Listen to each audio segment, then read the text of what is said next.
Hello, welcome back everyone to the Prospero.Ai stock market live stream.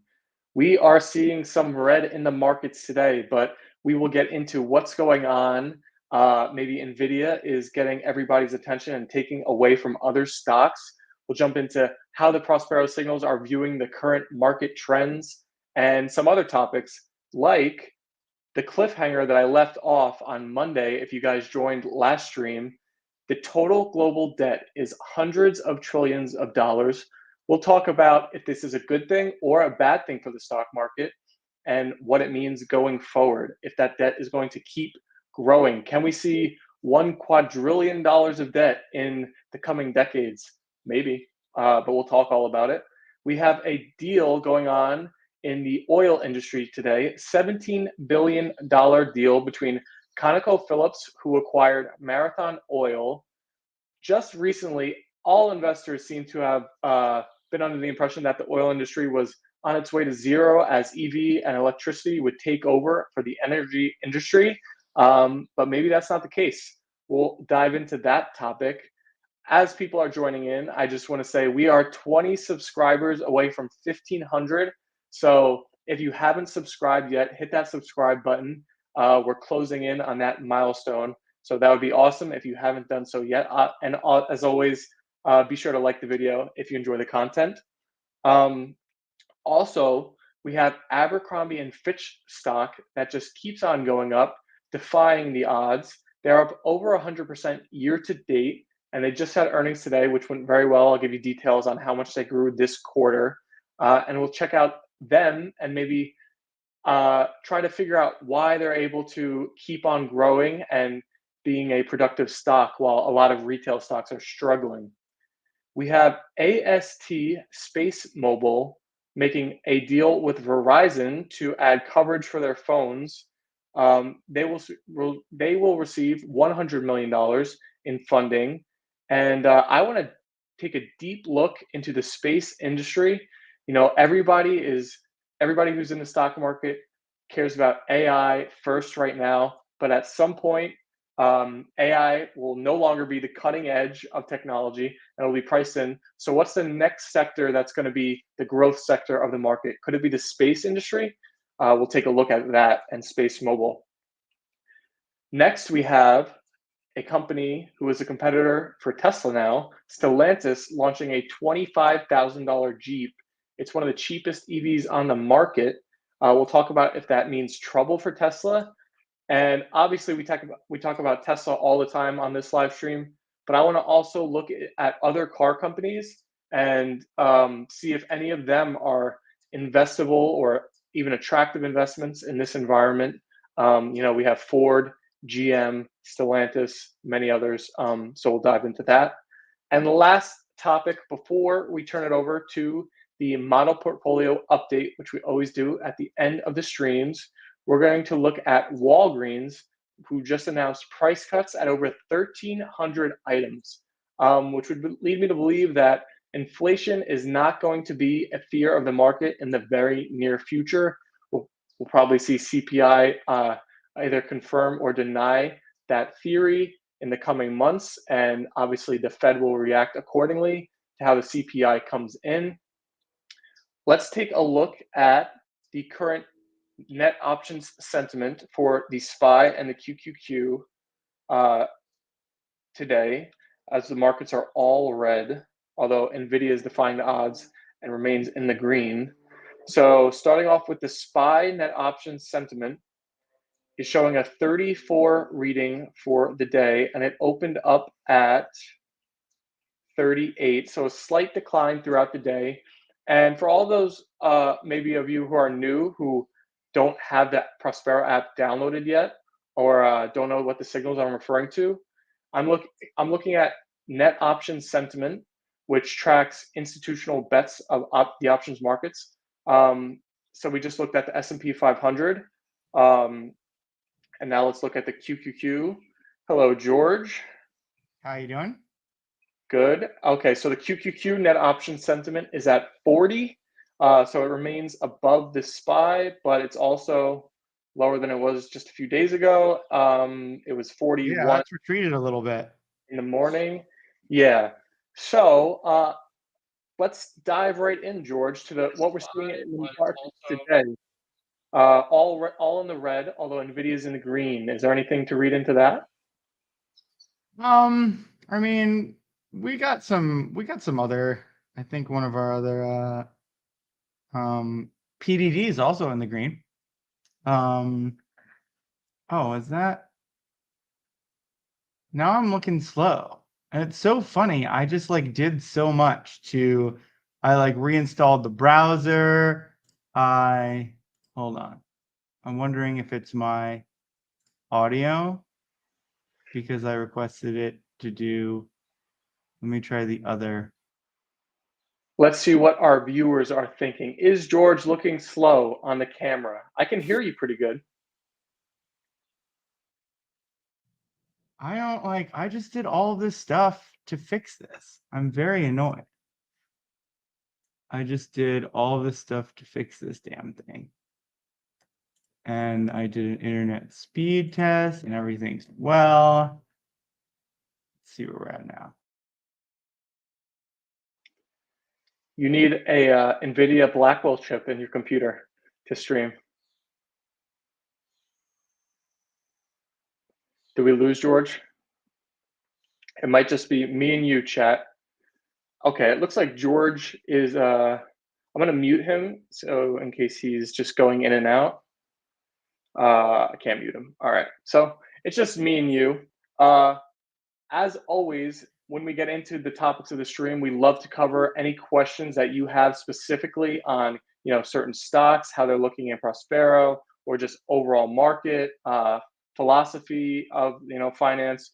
Whatever it is, we're happy to answer it, and we love to answer the things that you are mostly curious about. So feel free, type away in the chat right now while George is figuring out the streaming setup. So when he's back, we could jump into some questions if you have any. I think I see George back here talking. Hello? Looks like a little bit like it's on a delay for me, but I don't know. I just ran an internet speed test. It's humming along. Yeah, whatever. Does it sound good for you? It sounds good and it looks better than the beginning. And we have Wolf in the chat, so now it's a party in our stream. So yeah, So it looks yeah, better than no before. idea, no idea what exactly is going on, but we will press on. And just make sure. I don't know. It was like this week and today, and I set up a new even like Wi-Fi adapter. Oh, it's looking good now. My self is not on delay. Anyway, um, yeah, I was saying that PDD is not down. That's another one on our list. NVIDIA, PDD, and we almost dropped it this morning when it was looking down again pre-market. But yeah, I mean, where did you say SPY net option sentiment was? It was at 34 when we just checked. Yeah, see, that's kind of in the neutral zone, the new neutral zone. Um, it's seeming a little bit like, yeah, it's basically seeming a little bit like there's less bullishness in the market. We might adjust accordingly. Like we've obviously been playing it pretty close, long, short. We added some shorts yesterday, even though we started a little more bullish than bearish. We closed one of our shorts today, Carter's, because it changed on an option sentiment. And we're going to be closing CEG before you heard it here first, before the closing bell, because it's going ex dividend today. And it's, I mean, it's weird. It's down so much on. I mean, it's down like almost 5% on an ex-dividend day. That's truly odd for that many people to be selling off before the dividend, but maybe they're just like getting off the ship before people sell after it. But anyway, we're definitely getting out of that, especially with this behavior. Um, and yeah, I mean, overall, I think this is why we're playing the market close to neutral. Because even when all the bullish signs are there, like what we have is creeping into the back of our head is like, oh, when's the correction? Like the macro concerns are still there. Like, unfortunately, I think we would believe a bear market more these days than a bull one, to just be like, okay, that makes sense. The market might probably got a little overpriced. Um, then we have like some macro concerns, like inflation, not being as under control as people want it to be, potentially rate cuts coming later. There's a lot of like macro reasons to be concerned. So the it hitting all-time highs just kind of puts me in a position where I'm just like, okay, like, is the party ending soon? What's going on? Yeah, so when we've talked about small cap stocks recently, which are tend to be, growth companies with less profitability, you've repeatedly said that it's like, why would you invest in those when you have Nvidia that's growing as much, more profitable, just more interesting? Are we seeing that kind of like line of thinking affect all the stocks in the market now? Like I said before, Nvidia is green on this red day, and it just seems like it's absorbing all of the investor, uh, you know, um, money that they want to put towards the market recently. So, do you think that's what we're seeing, kind of, or no? Where I've been the whole year is I'm only really bullish on uh AI and like any tech associated with AI. And then structural sector stuff. That's why we've been playing like utilities, and like CEG is one that we played a lot because it's just like I'm not going to deny sector strength if I'm seeing it, even if the market isn't performing well overall. So yeah, I definitely think that where we're at is we've always just kind of been more bullish only as it relates to AI. And with the macro concerns on an ongoing basis, with debt climbing, things like that, we don't really see any reason to change.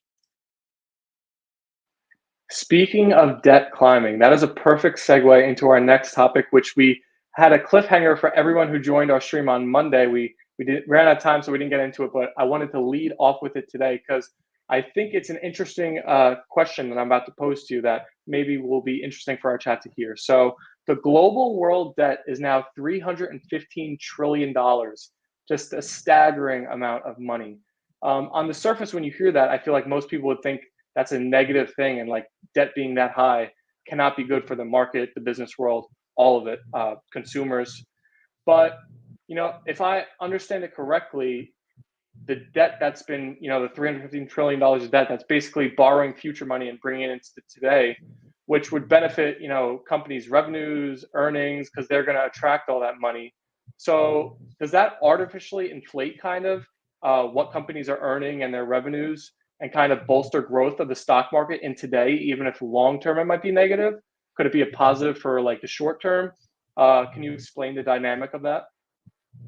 I mean, anytime you're taking on debt, like and a lot of it, like that is also infusing cash that wasn't there. I mean, depending on where it comes from, sometimes it's like a zero sum game. Like, if a bank is giving you cash, that's less cash that they have on their book. So it depends on who they're lending, like who is the lender and who's anything coming from abroad, for example. That's money coming from abroad, circulating in our economy, but that's that money plus interest that's then going to be going out of our economy someday. So it's not really like, well, it could be like, well, taking on debt, especially like where I would say it's most relevant is if you think that money, that debt is going to be spent in a specific place, that's helpful to say, oh, that cash is going in that direction. But like obviously on a macro level, you don't really like, robbing Peter to pay Paul.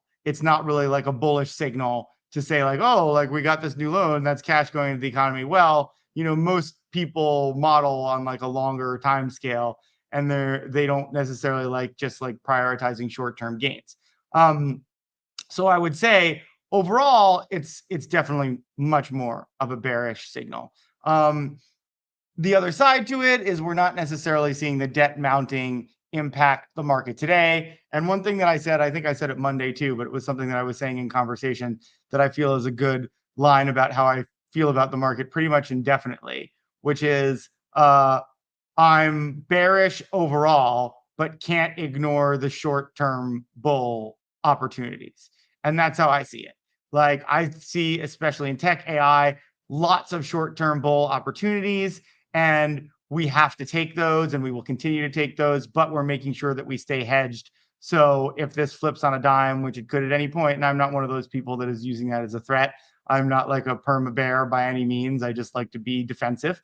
Uh, and so that's how I think about it. I think about it how it's like I'm going to get as much tech upside as I can, with the risk I'm willing to take, and make intelligent shorts on the other side of that. And so, just before we move on from this debt topic, I think an interesting mind game right now would be like, so our economic system is set up that I feel like the debt will climb forever into eternity. So if you had to predict, when will we reach $1 quadrillion of debt on Earth? That would be Oh, like a I mean, 3x from where we are now. when do we I mean, I don't know. It's like, I mean, someone's got to be the lender, right? And I think part of it is like I'm not sure, for example, countries that lend to us, like especially China, I don't think that they have like a limitless capacity to do that, especially like we saw our credit rating downgraded. That's a pretty serious situation. I'm not sure we have the juice, like, or anyone's, like, the system has the juice to support that much debt if people will keep lending, because the bottom line is, if there's that much debt out there, like, the lenders start to look around and say, like, am I going to get paid back? And they might not be lending as freely. So there's some balance there. Like, some of it's just like, I'd be interested to see that as a percentage of GDP, because obviously GDP is going up every year too, not as fast as debt by any means. um but there's got to be some relation to that. And, like, big borrowers like the United States, like, at a certain time, like, there might be people that decide that they don't want to lend to us anymore because we just have so much debt. Definitely a possibility. We'll keep our eyes on it. Maybe we'll be streaming the day we reach 1 quadrillion. That'd be insane. We have some. We have an acquisition in the oil industry. ConocoPhillips is acquiring Marathon Oil for $17 billion. They're adding 2 billion barrels of oil inventory to their storage. I feel like all investors just a few years ago thought oil was slowly going away to zero no matter what. And I'm not sure if that's still the thought of the market. I feel like in today's market, I hear more about the lack of EV adoption, or like less thereof than it had been predicted. Do you think oil can make a comeback or can stabilize? Is there any value there for investors? What do you think about the deal that we saw today? Yeah, I think it's really interesting, and I think we were talking about, like, this in reference to cable companies, where you were like, why would people invest in these dead industries? And I think, we kind of get some of our answer here, because sometimes the time of death is called a little early, right? And if you look at us on a country level, as strong as EVs came on, like, we still subsidize oil, and there's a lot of countries that still subsidize oil. Why? I have no idea. Like, it's a very truly odd thing to subsidize a product that goes to countries where you frequently have, let's say, in a nice way, tensions with. Uh, the other side to that, is like, yeah, we're seeing concerns. Like, one of the things, we've been shorting Lucid a little earlier, and that was a company that looked super promising at one point. But one thing that's not super promising is, I think they've had a second restructuring of their workforce, which is really, really bad news as an early stage company, for two reasons. I mean, restructuring, like, tends to be bad news because it just means your business is not, growing as fast as you thought. But when you're in an industry that, even though it might not have grown as fast, is growing fast, for you to overshoot that, um, it means that something's probably gone pretty wrong, on your estimation, because a lot of the times, investors are patient with companies that are growing, and they won't necessarily sell the stock, but it's become a big short target. Obviously, it has higher short pressure than we tend to move around with. But when I added it, it had zero net option sentiment, and I think, a very low upside breakout, or maybe it was zero upside breakout and like a 19 net option sentiment. I think that might have been it. Um, so yeah, like, we're definitely seeing, weakness in the EV market. And then, there's also just, like, when you think about, like, a lot of these, like, American EVs, you kind of have to zoom out and say, like, are American cars overall, like, competitive? Like, and I think a lot of people are talking about, like, BYD, especially out of China. And it's just like, yeah, like, I think it might be more realistic to expect places with cheap manufacturing like China, unless we make changes, And I brought up the subsidies for a reason, right? We subsidize oil, but we don't, like, a foreign import, yet we don't really subsidize, like, local automobiles that could, like, get us an EV industry. I mean, I think that, sorry, there were some subsidies, but we don't do it nearly to the extent in raw spend in terms of like, there was one tax credit. Um, versus like an every purchase thing with oil.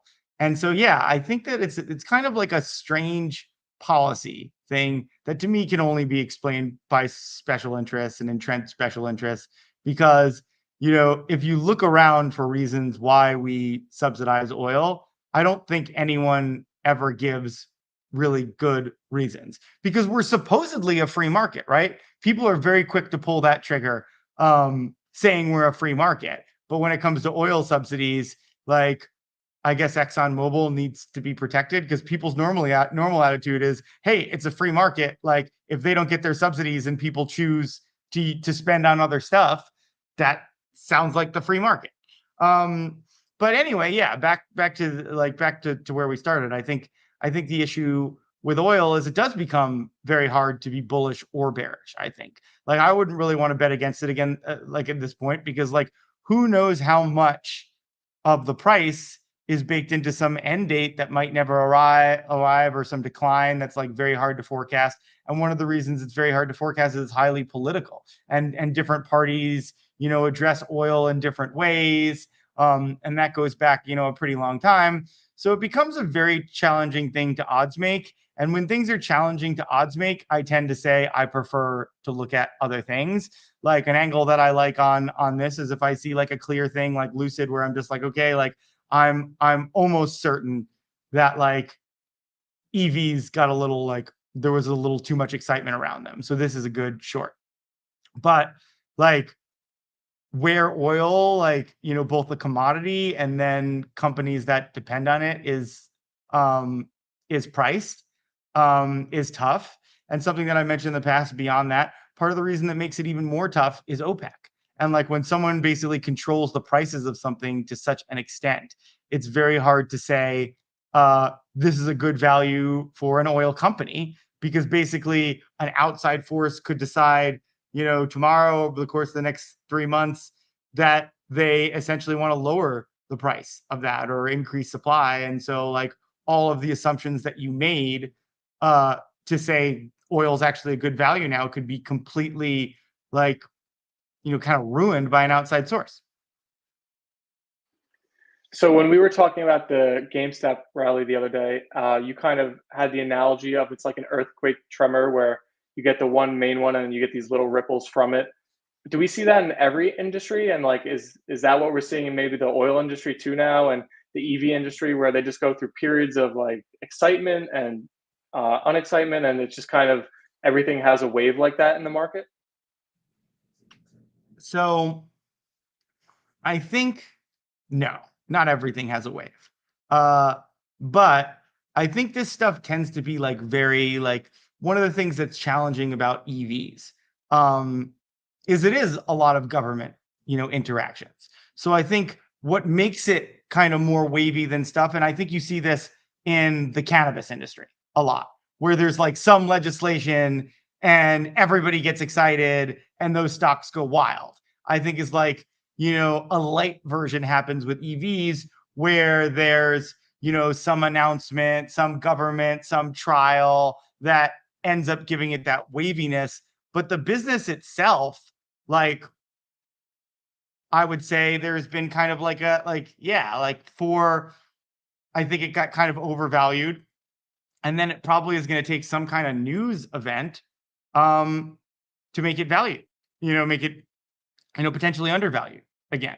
Because I don't really see like, we're kind of past the point of like awareness, like people that want to do it for climate reasons, you have all them. Now it's just, I think it's just a function of like, can you make it cost effective enough where, cost effective enough infrastructure with like charging stations that start to convert more people. And I think that is very like, that's going to be pretty dependent on governments. So you brought up Lucid and how you had a negative view on that stock. I saw a story today about Stellantis planning to launch a $25,000 EV Jeep very soon. So I think I want to dive into like two areas of that story. One, as Tesla faces more and more competition and these less expensive EVs, is that going to put pressure on Tesla? But also, like we talk about Tesla so much, and I thought it would be interesting to more just dive into the car industry and talk about, is there any other car industry, I mean car company, that's an interesting investable. Um, it seems like Tesla is like all we talk about. So I thought it would be cool to bring up some others maybe. If I was going to invest in a car company, it would probably be Tesla. I kind of want to check on, BYD and Neo and Prospero. See, that's even interesting that you say that to me because it's like an American one doesn't even come to mind. You just go straight to like the Chinese growth EV companies. So I think that's Neither of those are looking good. Um, but um, yeah, I think uh, I think Tesla's the one, right? Tesla's the one that could really, I mean, I don't love GM, Ford, all of them. Like we've talked about it in the past. Their pension costs are just too high. Like structurally, they have problems that they can just never like, you're never going to get bang for your buck. They're always going to be basically convincing you to just like buy American out of like loyalty, because you're not getting value for the actual machinery, components, the labor involved, which is like, it's something to be said. Like, by the way, like, I am not insulting at all. Like, buying because you think America has better labor practices or you want to support local goods.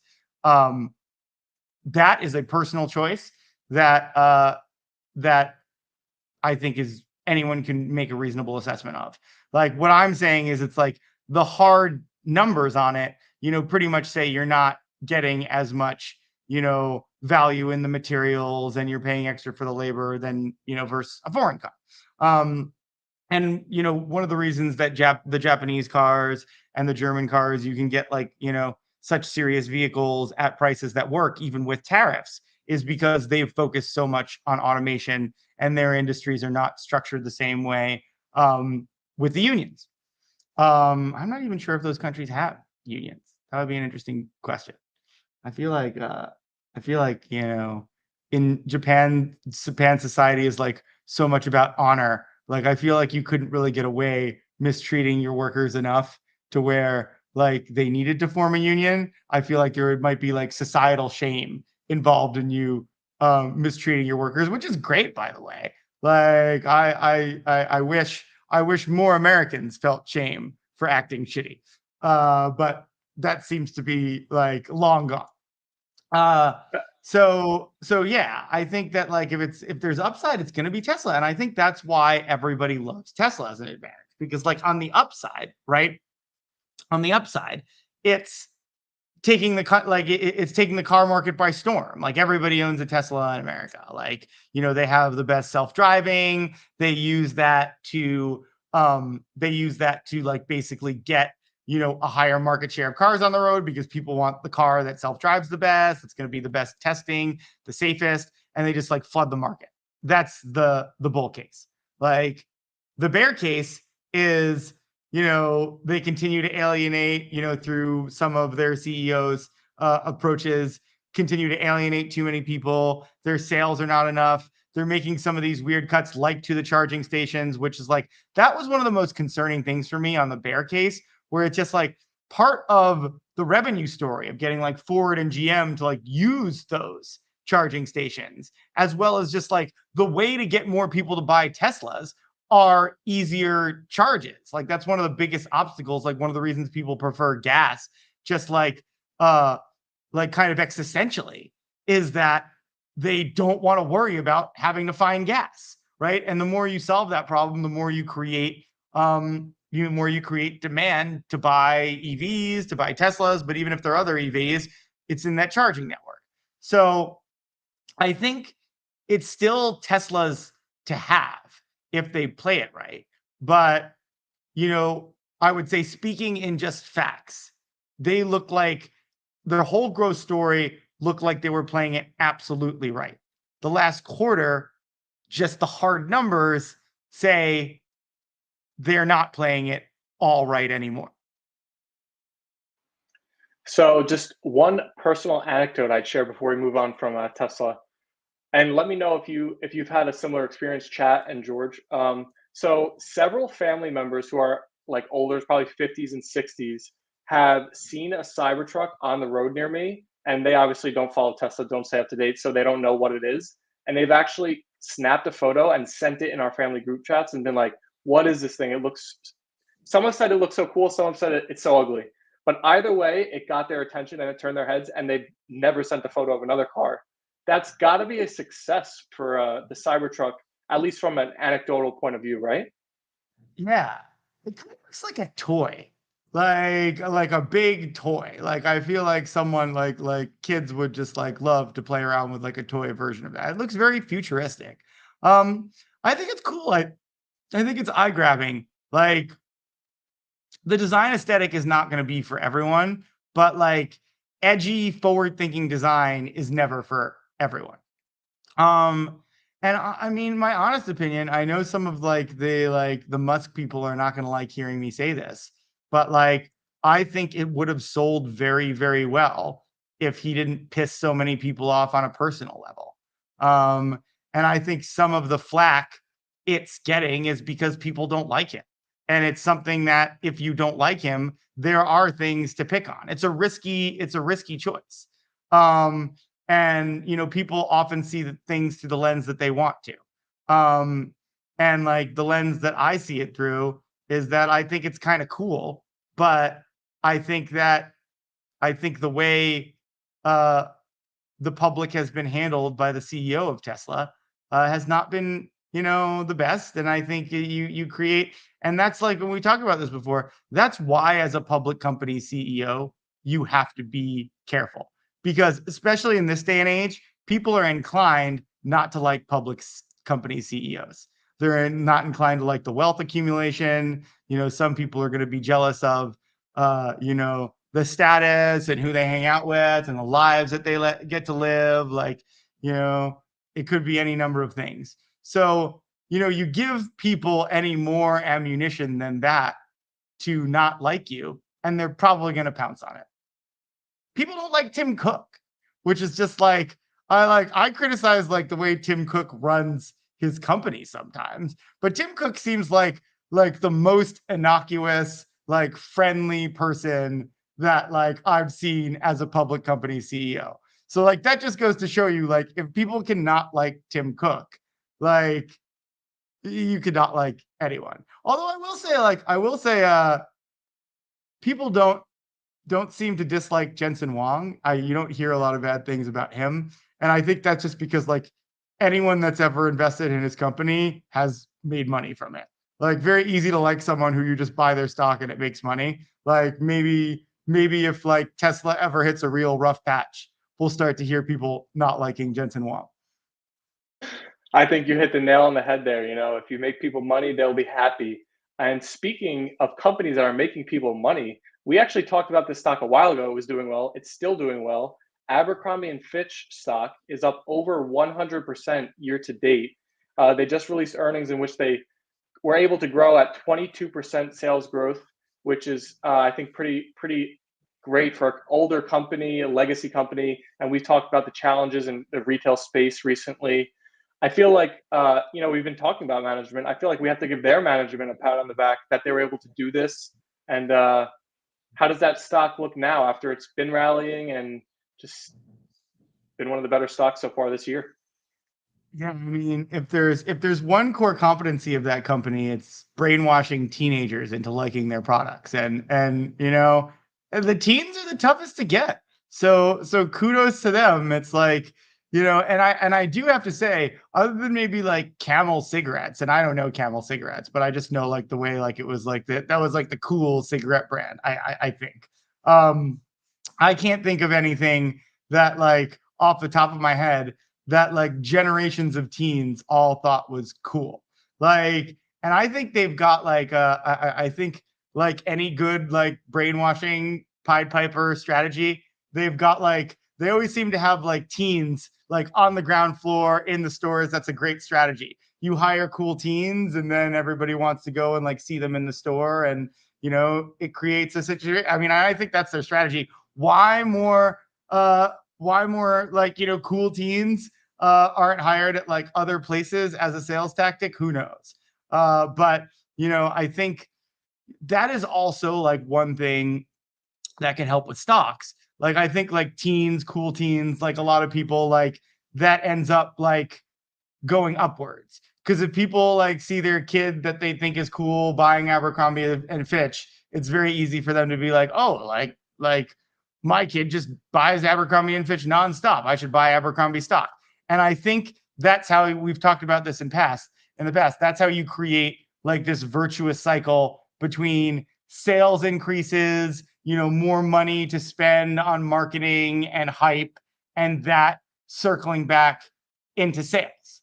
And I think that's pretty much what we got here. When a lot of retail stores, are stumbling or at least forecasting down, there's nothing more defensive in the world of, clothing, trends, anything else than teens liking you on an ongoing basis. So I think that that's a pretty interesting thing. And you might say, hey, if you need retail exposure, that's a great strategy because like if there's one thing that you can kind of count on, it's that, regardless of how tight the purse strings are, if your teenage kid is bothering you to spend money, you're probably going to do it just to shut them up. Yeah, agree there. Okay. How do we get So Prospero out to the teens? yeah, seriously, we have to make cool clothes, I guess. Hire cool teens, right? That's what Hire cool teens to use. Abercrombie. Yeah, Yeah, I yeah. feel like that's the kind of thing that could get me in trouble. Yeah, you don't see Hey, many cool finance teens companies want to doing work that. for Prospero? Yeah, maybe not. It works in a Um, clothing store yeah, much better than it does in most other businesses. yeah. Um, okay, anyway, so we have a deal between AST Space Mobile and Verizon that sent AST stock up 30% today. They're going to provide coverage for rural areas for Verizon, and in turn, they're going to get $100 million in funding essentially and some other benefits from the deal. Uh, it's hard to imagine a market where AI isn't everything, as it's just become like on the forefront of all investors' minds recently. But I wanted to kind of think about, maybe 5 years from now, 2030, after AI has been in the markets for a few years, could the space industry become the next, trendy growth market area of the market? And just what do you think about the space industry overall in the coming years? I feel like we might see more companies that have actual businesses around it. Oh man, first of all, you have no idea how silly I feel because when my primary editor of the newsletter, actually primary one of the primary writers of the newsletter, the Prospero newsletter, has been bugging me about ASTS. And he gave me it this morning when it was up 20% pre-market. And I mean, you got to live and die by your strategy. And it just was not. It's like 68 upside breakout, 9 downside, and it's like 69 option sentiment, but it was like in the mid to like 60s. And I was just like, I should have done it in the trading letter. I was stupid not to, because that's the kind of thing I bought GME for God's sakes. But that was even like above 80 net option sentiment. And I typically don't go, but I had a chance to get it at like 550 today, and it was like at 886. So I'm feeling stupid. Shout out to Matt for knowing more than me on that. But we live and die by the signals around here. And that's it's tough. And basically what I said to him is like, well, the problem with that, especially something that's running like that, is like we don't know what the real value is. And that transitions pretty nicely to your question. Like, what is the real value of space mobile? I think anything with space is just going to get a larger valuation. Just because, you know, if you think about, and we'll say phones, but anything with space is just going to have a high upside just because big people are interested in it. And there's something to stocks about how cool something is. We're talking about cool things and what's cool more than I ever thought I would on a live stream. But space is cool or considered cool.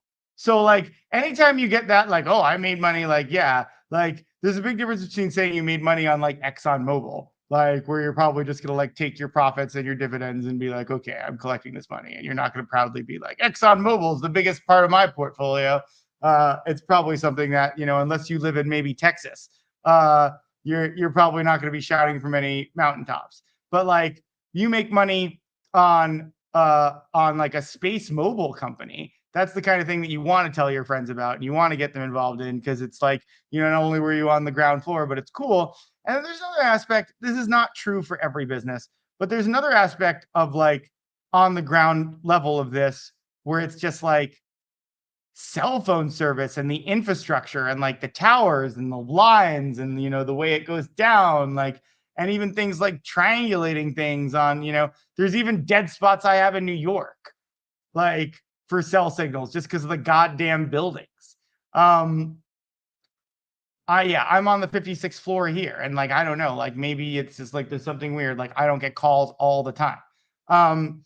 So there's something to be said about that being such an easier problem to solve if you essentially like have some satellites that you fly up there, and like, yeah, maybe every 20 years you have to fly a new satellite up there, but the profit margins on that are much more significant because the satellite, and then you're just gathering profit from there. It's not like a cell tower breaking, or it's like sometimes cell towers break because of like, fires, or like, people climbing on them. I don't know how much that happens. I feel like maybe sometimes, or maybe that's just like a media trope.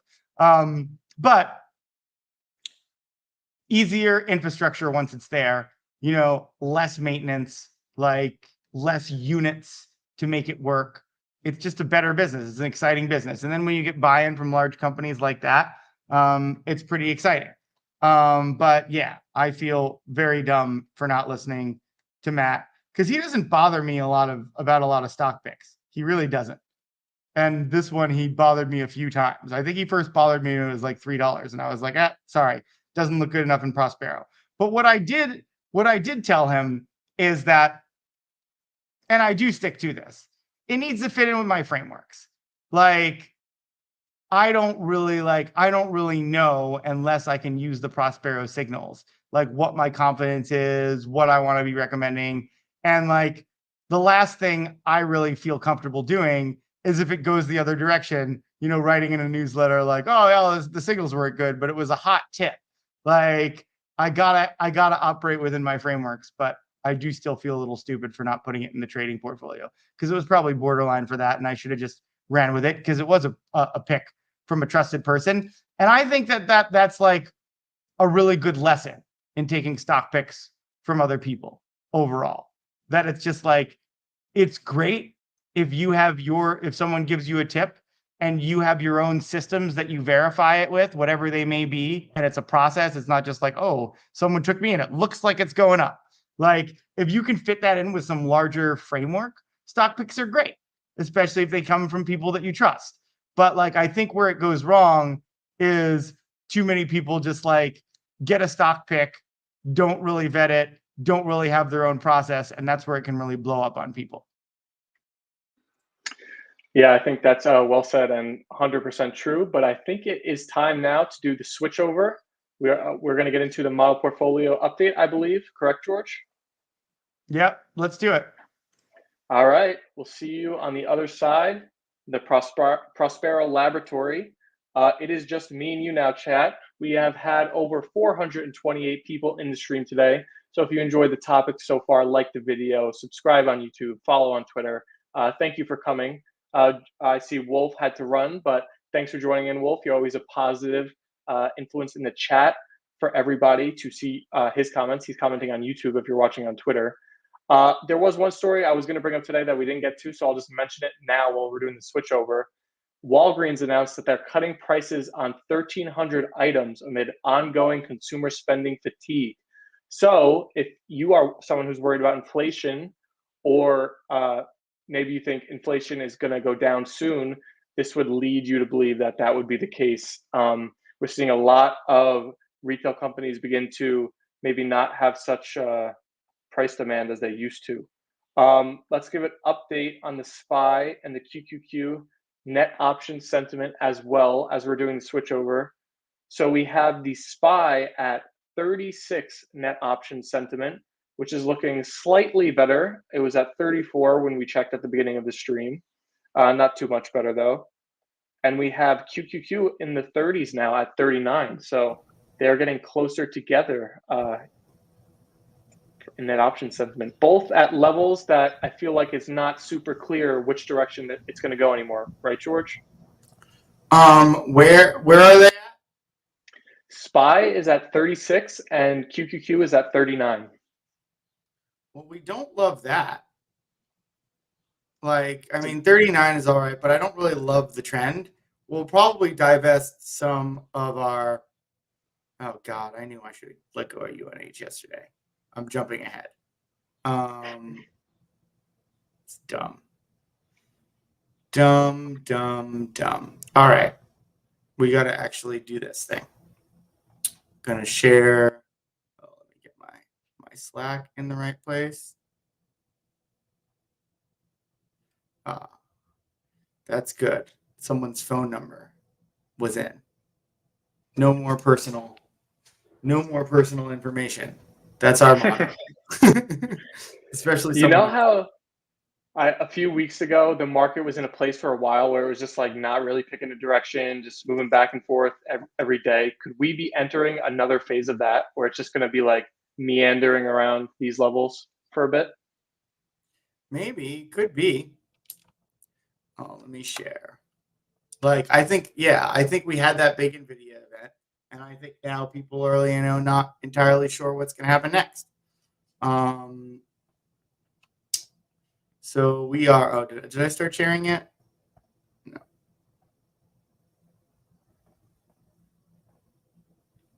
Here we go. All right. You said SPY 34? 36 now.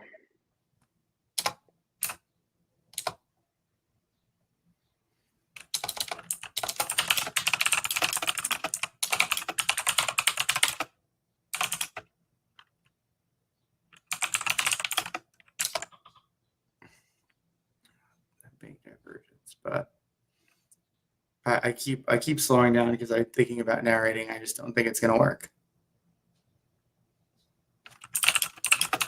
I'll give it a go for people today that are just listening. So SPY is at 36, QQQ is at 39. They're closing the divergence, but this is much more concerning for tech than it is, I guess, for the SPY. Energy down again.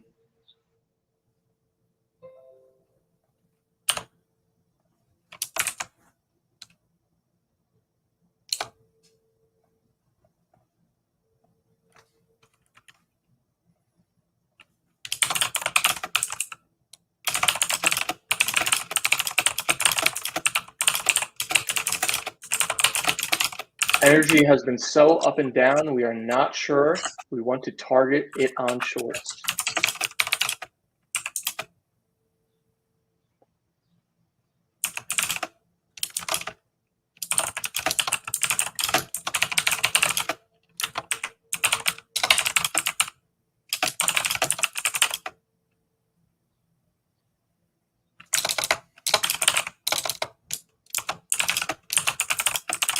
But we might want to look at real estate, utilities, materials, and technology as a hedge. Does it mess you up typing when I'm reading? No, or not speaking? at all. I'm laser focused.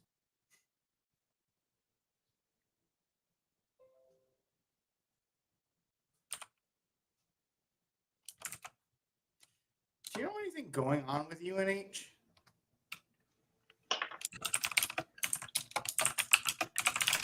I'm not sure, but let me do a little research. Let's see.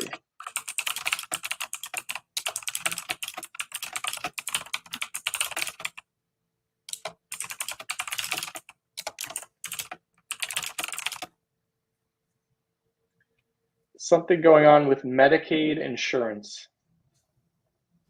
More than 20 million people are moved off Medicaid rolls.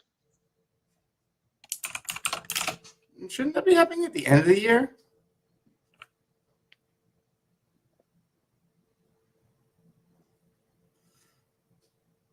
Ooh, SMCI. I'm going to close one SMCI. We don't want to just be like completely exposed. That's fine. We got 3 Microsofts. What's the trend on Microsoft? Net option sentiment.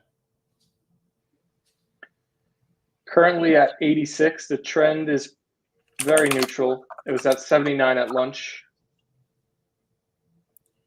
I just want to see where we are bull and bear. 77 bull.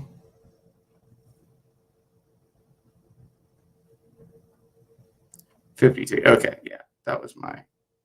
We got pretty bullish there. We definitely have to hedge.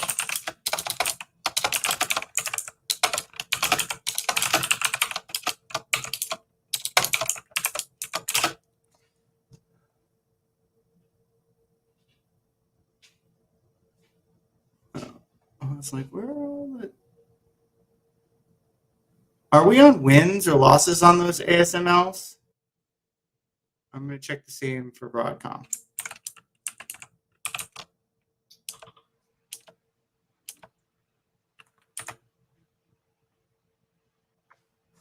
ASML 2 wins.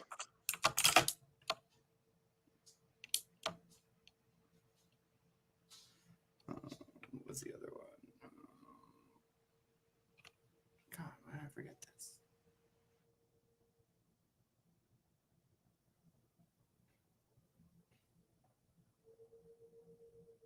ABTO.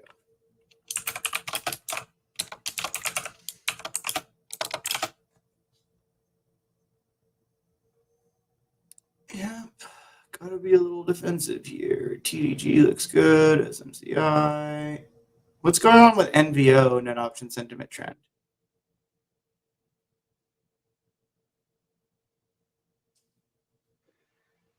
NVO trend is also very neutral. It's currently at 70. It's been high and low, high 60s, low 70s mostly. Pretty steady. We gotta get to this filter soon. All right, that's all for the bull closings. I feel good about that. Dell is killing it for some reason. I'm holding on to Dell. I don't know what's going on with text, but we're getting out.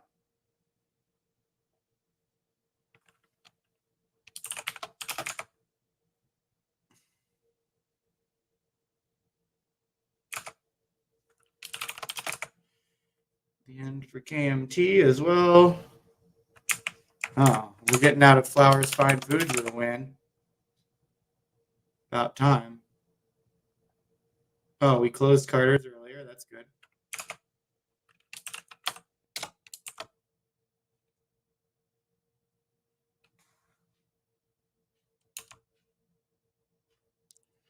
All right.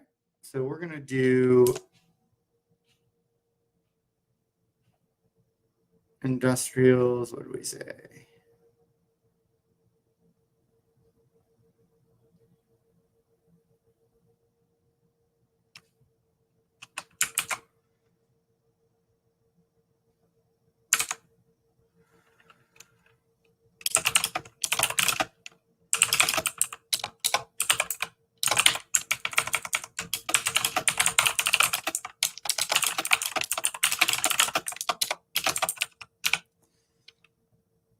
Everything but tech on the bull. We want to be a little defensive there. Okay. Let's get rid of this, and then we want to get our. Gotta work super fast. Why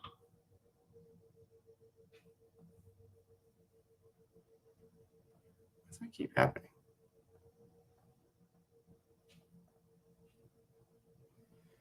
Okay. That's perfect. We got a new one.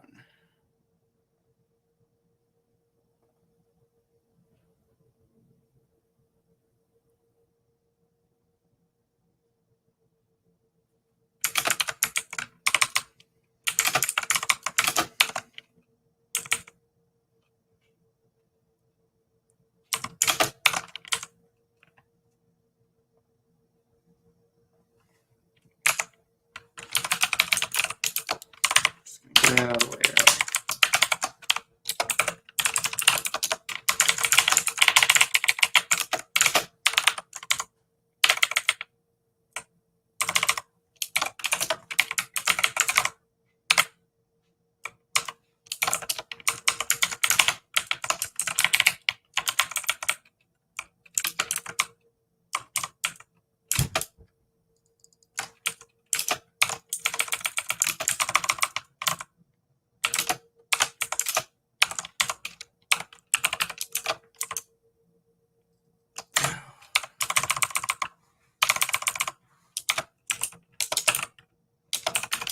I don't know if this is actually saving me time.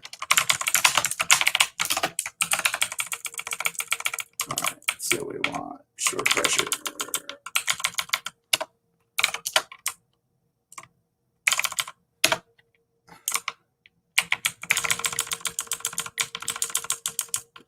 Tech. Tech and null.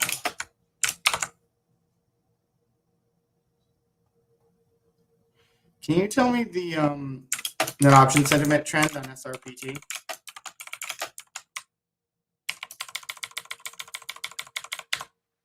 SRPT has recovered from a low of 85 up to 93. It is still looking like a downtrend though, but a nice recovery in the very recent trend. I mean, even up to 93, a downtrend? That doesn't make any sense to me, what you're saying. Well, the very like May 16th, it was at 99, 98. So, but it has recovered from How the about recent fix? low.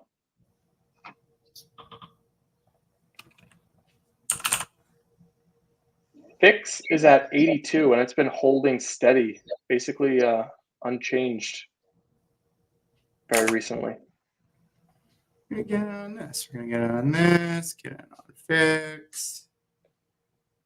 Maybe we're gonna let's take another Apollo. I think we have one. See what's going on with coin.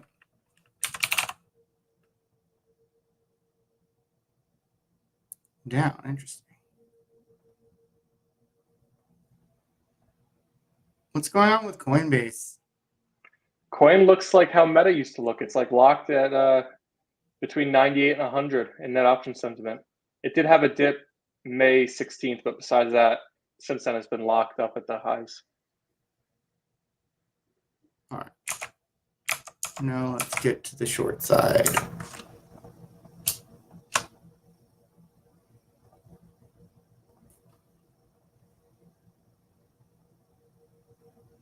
All right, what did we say here? I think we said materials, energy, industrials, real estate, utilities. Yeah, I believe that's what we had.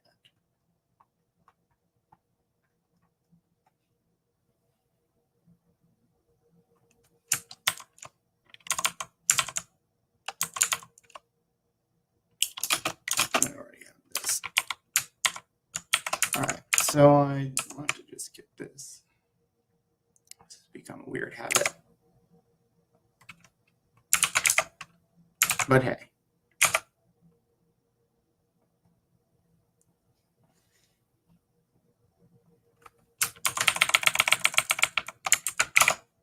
We need a quick way to do this.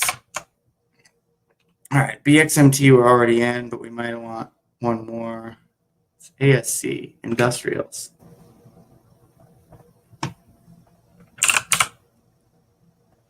Ardmore shipping. Ooh, yeah, we like that.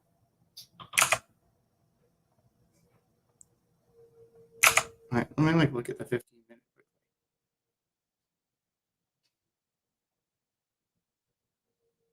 Oh, I don't want to add.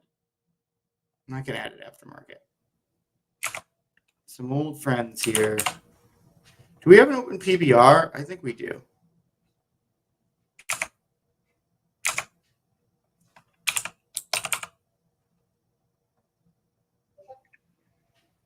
Yes, we do. I think that's enough. Ooh.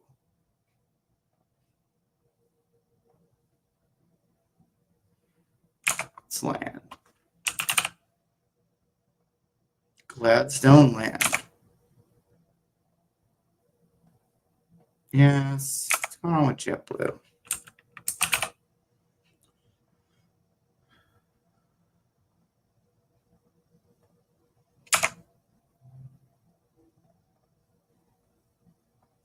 What's the net option sentiment trend on PEV?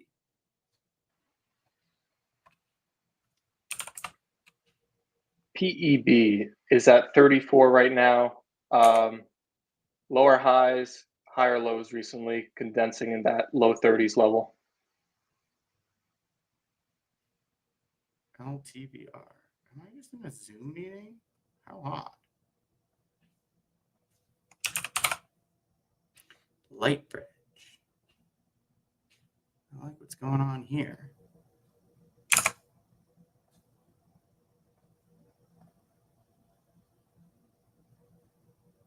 All right. I wanted more shorts.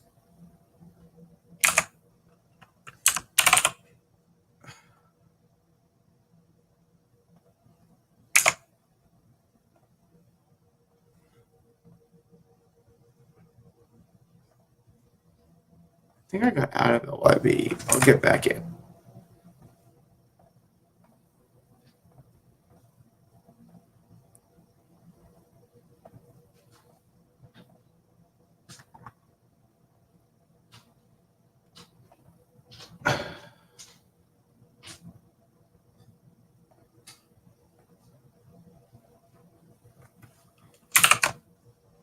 Okay. Oh, God.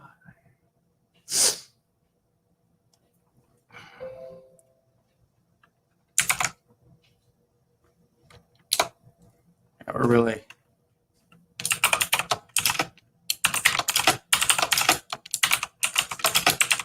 I might regret that coin thing, but.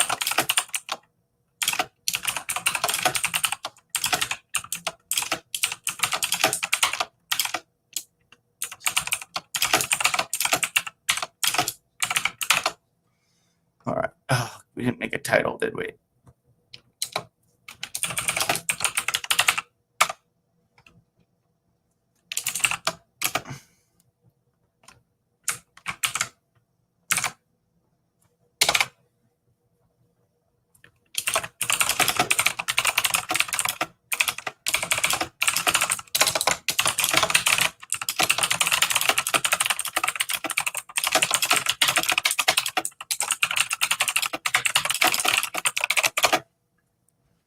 All right, I think that'll do it. Okay. Any questions? Seems like a decent amount of moves in the portfolio today. There are some questions. I zoomed out. I can see them now. Just a compliment from D. Curtin. Keep up the great work. I've been following on Spotify when I can't join live. Thank you. That's awesome to hear. Yeah, these live streams do go live on Spotify later in the day when we live stream. All of our links for our socials and Spotify are in the description, so you can check those out. Thank you, D. Curtin.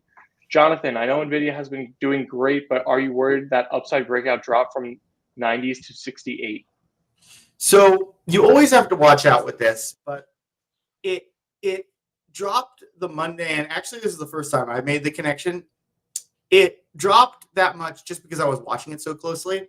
It dropped after OpX, and basically what it looks like it happened is things aged out, like large options positions due to OpX aged out of the long term. And obviously it was already 100 net option sentiment, so you're not going to really see a difference if it aged into the short term. But that's the explanation I have, and I think it's a pretty solid one. So you didn't see new options bets open up, but basically I think a lot of those bull bets just kind of like obviously got too short to be considered long term. So that's a big drop. I don't think typically when you see that kind of big jump, it's going to be either like we saw it with GameStop, either a major news event or options expiration. There you go, Jonathan. Hope that helps you out. For everybody in here, we are going to be live again tomorrow with a special live stream at 7 p.m. So be sure to tune back in for that. If there's no further questions, I think that'll be a wrap for today. Let's wrap it. All right. All right. Thanks a lot for coming, Thanks for guys. coming, everybody. See you guys tomorrow. And gals. And gals.